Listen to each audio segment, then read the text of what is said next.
Sí, Octavio Bordón ya con nosotros. Bordón, ¿cómo le va? ¿Qué tal, Paulino? Un gusto reencontrarnos. Sí, definitivamente, hace mucho tiempo. ¿No vino nunca, no, a esta casa? No, es la primera vez que vengo a esta casa nueva. Gracias por eso. Estuve en los estudios cuando estaban al lado del diario, ahí Muy en bien. Vicente López, cuando transmitían desde la sala. Bueno, primera pregunta del millón. ¿Usted fue embajador cuántos años en Estados Unidos? 4 años en Estados Unidos y 4 años en Chile. Chile y Estados Unidos. ¿Hay para la mirada geopolítica norteamericana algo distinto respecto a la Argentina de lo que había cuando usted era embajador a propósito del avance chino y eso eventualmente en la debilidad argentina puede ser un beneficio? Y por otra parte, ¿qué implica eso, digamos? Empecemos por lo macro y después vayamos a lo micro. ¿Es cierto eso o es un mito? Es una buena pregunta. Estamos hablando que yo estuve como embajador entre el 2003 y el 2007, gobierno de Bush todavía, de George W. el hijo. Correcto. Y ciertamente en ese momento las tensiones entre los Estados Unidos y China no tenían el volumen que han adquirido en los últimos años. O sea que ciertamente el panorama es muy diferente. En segundo lugar, todavía no habíamos terminado de sufrir, aunque ya estaban presentes, de sufrir no lo digo en el sentido negativo, sino de la velocidad de los cambios tecnológicos que estamos viviendo. O sea, hace un año, sí, inteligencia artificial era un tema que estaban los expertos. Hoy cualquier persona, hasta en el colectivo, yo escucho que están hablando de inteligencia artificial. O sea, ha habido un cambio muy profundo. Segundo, yo defino que aquel mundo todavía, aunque no era hegemónico, lo que uno podría denominar la Pax Americana, esto es la supremacía después de la caída del muro de Berlín, que tenían los Estados Unidos, ya no existe. Y hoy podríamos definir que el mundo es un bipolarismo conflictivo, pero no hegemónico. ¿Por qué digo esto?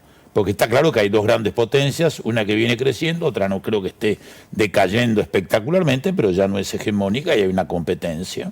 China y Estados Unidos. Y Estados Unidos. En segundo lugar, por más que hay países que están más cerca de uno u otro, no son exactamente eso. Rusia, a pesar de la situación actual, no es exactamente su interés y la relación con China, no es absolutamente un alineamiento, llamémosle, lineal. E ideológico. Tampoco Europa, que está tan cerca de Estados Unidos, pero que con Trump había algunas discusiones, una serie de temas, sí, está mucho más cerca, pero tampoco es exactamente. Turquía es un país muy importante, miembro de la OTAN, pero no miembro de la Unión Europea, además tiene una serie de relaciones y diversidades de relación que usted no le puede decir está con China, está con Estados Unidos. Tampoco practica un tercerismo de conducir a nadie. No, de hecho, Erdogan en algún momento amagó con la idea de terciar en la paz entre Ucrania y finalmente, o mejor dicho, entre Ucrania y Rusia, pero con la intermediación de China y no prosperó. Lo mismo India, ya va a ser el país con mayor cantidad de habitantes. Ya lo es de... Es una democracia muy grande, con todas sus dificultades, con grandes desarrollos tecnológicos. Siempre ha tenido una desconfianza y una situación con China de desconfianza. Lo mismo con Pakistán, que viene de la época de la independencia. Ha tenido una relación histórica con Rusia en una época, sobre todo en el tema de armamentos, que no cambió totalmente, pero es parte también del Quad, con Estados Unidos, con Japón y con Australia. Entonces, Japón, las principales economías. ¿Qué quiero decir con esto? Que a la hora de pensar nuestra relación internacional y lo que pasa hoy con esta nueva situación, no hay que pensar que estamos en la Guerra Fría entre Rusia y Estados Unidos. Primero, China es ya económica y financieramente mucho más importante que lo que era la Unión Soviética. Rusia sigue siendo una gran potencia militar. O sea que es una situación no distinta. Económica y no menos política. No es tampoco un país pequeño. Por supuesto. Pero no es un jugador importante, es uno de los jugadores que uno los puede colocar en ese lugar de que no es hegemónico esto, lo cual no quiere decir que no sean las dos las principales. Hay regiones como la nuestra, y no hablo solamente de Latinoamérica en general, hablo del cono sur. Tenemos una realidad que no estamos llevando adelante, sobre todo con la tensión nuclear que se ha generado a partir de este conflicto tras la invasión de Rusia a Ucrania, que es que somos la zona más desnuclearizada en términos militares del mundo, a partir de la cosa más importante que hizo la Argentina en términos internacionales con sus vecinos desde que volvimos a la democracia hasta acá. Desactivamos totalmente, quedan temas menores, los conflictos territoriales de 5.000 kilómetros con Chile, el Tratado de Paz y Amistad y todo lo que vino después, gran actuación del presidente Alfonsín con coraje, desde la oposición en ese momento lo acompañamos, y después terminar con un siglo de desconfianza estratégica con Brasil, los únicos dos países, Argentina el más avanzado en ese sentido, en el control total de toda la tecnología nuclear y el acuerdo que hicimos, también en ese momento Sarney, Alfonsín, que lo continuaron los siguientes gobiernos con mucha fuerza Menem. Yo competí con él en el 95, pero hay que reconocer que en eso hubo una continuidad muy seria y muy responsable del gobierno de Alfonsín con el gobierno de Menem en estos temas fundamentales. Entonces, esto es un gran capital. Entonces, todo este mundo, y termino con esto, a la hora de mirar los de Argentina, también tenemos que ver nuestros vecinos estratégicos, nuestro vecindario. Nuestro vecindario son los 3 países del Mercosur con nosotros, es Bolivia, es Chile, el que yo digo nuestro vecino histórico, que es Perú. No importa Colombia, no importa Ecuador, no importa Venezuela, por supuesto. México no es parte de la comunidad cultural de la América Latina, por supuesto. Pero este es nuestro vecindario. Fíjese, el presidente norteamericano, Biden, lo primero que hizo no fue hablar con sus principales aliados, o quizás sí, habló con Canadá y con México. Aunque estaba AMLO en México. Después claramente habló con Japón, con o sea, el Reino primero los Unido. vecinos con los que tienen el régimen de Y libre... nosotros ahí está. Este es un tema fundamental, más allá de quién está en el gobierno. Obviamente, si tenemos presidentes, no importa si de centro izquierda o centro derecha, que son razonables, que piensan más en el largo plazo que en el juego pequeño, es mejor que si los presidentes no se llevan bien. Pero hay que pensar en esto y desde aquí entender cómo nos relacionamos con el mundo, porque no hay un espacio para decir, hago un alineamiento absoluto y total aquí, hago uno total allá. Tampoco vamos a dirigir y construir una tercera ubicación en este mundo, porque este mundo es distinto al de los años 40 y 50. Este es el punto central, un poco largo, pero a tu pregunta merecía, creo, esta respuesta. O sea que, digamos, tenemos ahí donde tallar, tenemos un atributo, pero definitivamente tenemos que hacer cosas, ¿no? Quiero decir. Absolutamente. Porque en este contexto macroeconómico, todo se torna nimio frente a la idea de que nos puedan ayudar. El primero que tiene que poder querer ayudarse es el argentino, ¿no es cierto? Absolutamente. El principal problema que tenemos hoy, yo estaba escuchando el tema de los alquileres, podría estar escuchando el tema de los alimentos, de la salud, de la educación y de la economía en general, es que tenemos una crisis de falta de confianza en nuestro país, en la dirigencia, básicamente más en la política que en las otras, pero es generalizado. Esto ocurre bastante en el mundo también, pero en nuestro caso es muy serio. Y a nivel internacional, no solamente es que no le creen por lo que está haciendo el gobierno actual, le creen poco, pero el problema es que llevamos tantos desencuentros que también nos están creyendo un poco a nosotros, y ahí hay como una esquizofrenia en el mundo. Dicen, cuando vienen, dicen, ¿qué país? ¿No? Hoy lo escuchaba al presidente de la Cámara de la Asamblea de Vietnam. Y si hubiera estado un visitante de Estados Unidos o Europa, diría algo parecido. O sea, ¿qué país que te recibe bien? Habló de lo que es la Argentina, sus riquezas naturales, sus paisajes, sus capacidades del fútbol. O sea, no es un país irrelevante en la región.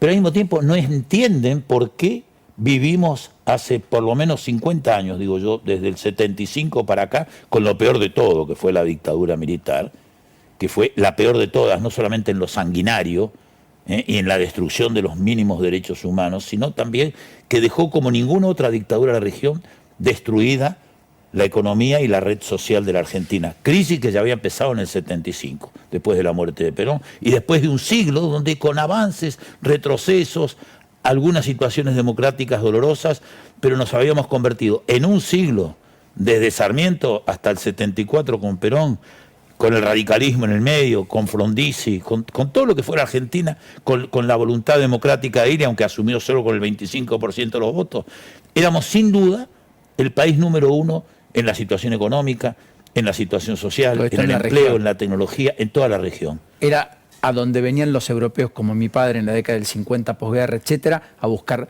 a hacerse la América, a buscar un destino mejor. Ahora, lo que tenemos son muchos chicos que se van a los 20, 21, 22 a buscar ese futuro a otro país en un mundo que, por cierto, es mucho más cosmopolita, son ciudadanos del mundo nuestros hijos, no tanto de un país o de un territorio, pero es bastante sintomático, que se nos vayan los recursos, el valor, o sea, como que ha invertido la ecuación. Y en la región tampoco siquiera aparecemos liderando muchos segmentos de los cuales liderábamos en otros tiempos, la educación, sin ir más lejos, y los 5 premios Nobel nos quedan cada vez más atrás en el tiempo. Hay un disvalor de todo. Premios Nobel de Ciencia, que son los 3 que tenemos, después tenemos los de La Paz, Sí. han sido en las ciencias no del pasado, en las ciencias que basaron el cambio tecnológico de la sociedad que hoy estamos viviendo. O sea, no eran de casualidad en algo del pasado, era en temas que ya estaban adelantados en el tiempo. Y sobre lo último que decía es muy importante. En este momento, como todavía hay una red social que contiene, Sí. aunque contiene para seguir manteniéndonos en la marginalidad, porque en una sociedad no crece si no es a través del empleo, de la educación.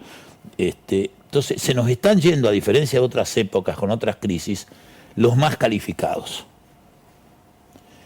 Tanto en los técnicos, si quieres laborales, como en los profesionales, como en los empresarios nuevos y dinámicos. Si siguen teniendo su empresa acá, seguramente... Pero viven tienen en el su exterior. Pero además van internacionalizándose, que eso no es malo, es bueno. Un país que sus grandes empresas Pero ya no se eligen la Argentina para internacionalizan, residir. finalmente se desnacionaliza, Correcto. ¿verdad? Pero el problema es que la base central, el corazón, deja de estar lentamente acá. Acá mantienen lo que tenían, pero crecen básicamente en otros lados. Lo que es bueno es ir creciendo Manteniendo el corazón acá. manteniendo el corazón acá. Y esto no es porque no quieran vivir acá, les gusta más vivir en la Argentina que en otros lugares. Es un problema por esta inestabilidad y falta de regla de juego. Este gobierno ha cometido muchos errores, pero cuidado, vivir echándonos la culpa. El déjà vu. Yo estuve leyendo varios libros que hablan de los finales de los distintos gobiernos que hemos tenido.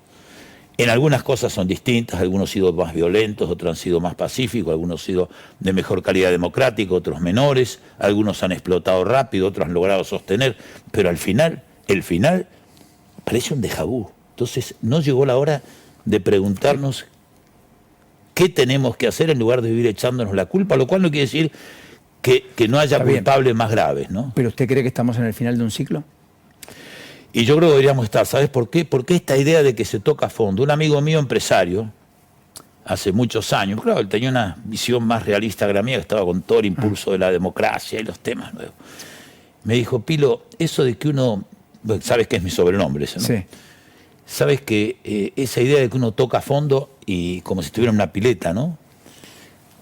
No es cierto. Hay países que han estado miles de años yendo para abajo y tenemos efectos más cercanos, ¿no? La España, desde que tuvo la crisis colonial hasta que con el regreso a la democracia, Suárez, Felipe González, ese gran líder, que cambiaron la relación, vivieron una decadencia de 1 siglo y medio. Así que no digo que nosotros tengamos que vivirla, pero no es cuestión de jugar. Sí quiero que tiene que haber un cambio de ciclo, que no solamente es un cambio de coalición parlamentaria. Te quisiera decir esto. Uno de los problemas que vamos a tener y que está viviendo Latinoamérica es que tenemos gobiernos de minoría. El próximo gobierno, quede un sector del oficialismo, gane alguna de las oposiciones, va a ser un gobierno de minoría. ¿Qué significa? Que las coaliciones electorales en primera o segunda vuelta exitosas que hemos tenido tienen que prepararse, no el día que llegan a la Casa de Gobierno, ya Antes. ahora, para hacer una coalición de gobierno exitosa.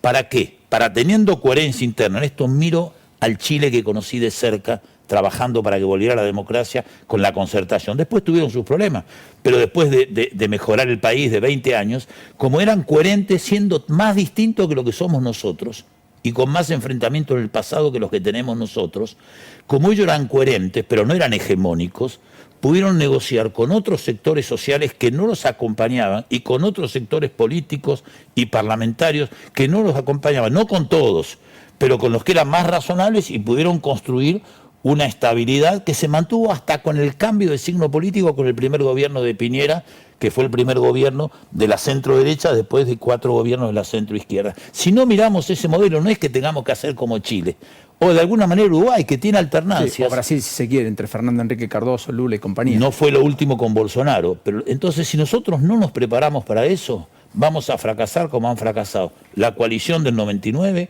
la coalición, no fracasaron todas iguales, la del 2015 y esta que tenemos ahora. Lo último. ¿Cómo se hace para la transición de 8 meses en el contexto en el que está la dinámica y la inercia política y económica más social de la Argentina? Igual que para gobernar el que va a venir a gobernar. Primero, sentido de patria, que no es una palabra vacía, sino de responsabilidad, como la que tiene un empresario responsable en su empresa, un padre, una madre de familia en su casa, con esta casa grande donde vivimos casi 50 millones de argentinos. Quiere decir que el gobierno, ahora que ya decidieron sus dos principales figuras, que no van a participar, gesto de realismo finalmente. No ve a Cristina en ningún caso si vino, no, yo digo lo que dijeron. Sí, está bien. Yo no puedo especular eso, porque eso es especulación. Dedicarse en serio, no digo que no hicieran nada, solamente a gobernar, a tratar de llegar bien. Y que después las fuerzas partidarias de la coalición, juntas o separadas... ¿Ve eso hoy? No, esto es lo que tienen que hacer.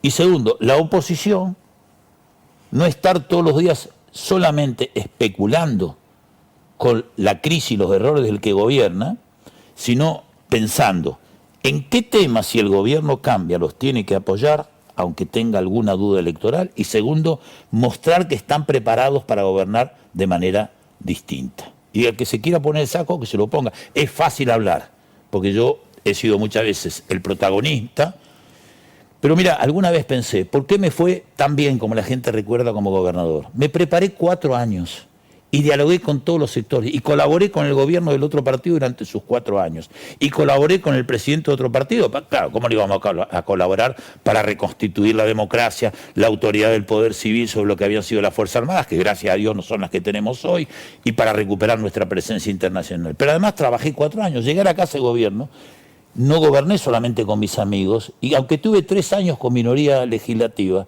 pude sacar cosas muy importantes que se mantuvieron, algunas de ellas 20 años. Cuando fui candidato en el 95, que lo hicimos con el mismo entusiasmo, inclusive en la interna le hicimos que el que ganaba de presidente, el que perdía de vice, no había mandatorias en esa época, no obligatorias las pasos, sino que fue una decisión nuestra. Pero la verdad que tuvimos tan poco tiempo que yo, a veces cuando la gente me cruza y me dice ahora, ¿no? Si usted hubiera sido presidente, ¿cómo hubiera cambiado esto? Sé que hubiera tenido una actitud distinta, Apertura, pero hubiera podido gobernar bien viendo lo que le pasaron a otras coaliciones después, no porque tuviéramos diferencias personales, sino porque la diferencia que yo encuentro cuando fui a candidato a gobernador no es que yo era mejor ni peor, sino que en aquella época me preparé 4 años. Y acá estuvimos 3, 4 meses armando la campaña, viendo cómo hacíamos. El bordón chacho del 95. Claro, yo no sé si aunque pusiéramos toda la buena voluntad, y creo que los dos la pusimos, si hubiéramos podido gobernar bien. Entonces lo que yo digo de mi experiencia exitosa, entre comillas, y de mi experiencia fallida, también entre comillas, porque perder una elección con 30% de los votos, en democracia no es un desastre. Hoy cotiza en bolsa, diría un economista. Pero sí lo que saco como conclusión, por favor, humildad, sentido de grandeza y seriedad.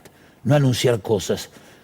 Hay anuncios que se hacen hoy que por ahí ayudan a aumentar los votos, pero quienes los dicen o no saben de lo que están hablando o están mintiendo. Y si uno mienta, no puede gobernar después, porque este es un país con muchas más demandas que posibilidades en el corto plazo, y solamente la sociedad se ha enfermado de desconfianza, y solamente la ejemplaridad de la dirigencia, empezando por la política, porque es la que eligen para que conduzca el conjunto, pero toda la demás, la sindical, la empresaria, la gente como yo que está en una ONG hoy, como es el Consejo Argentino de Relaciones Internacionales, por favor, humildad, coraje, seriedad y sentido de que estamos en peligro, no es un chiste. Mejor cierre imposible, hasta la próxima. Gracias, Paulino, gracias.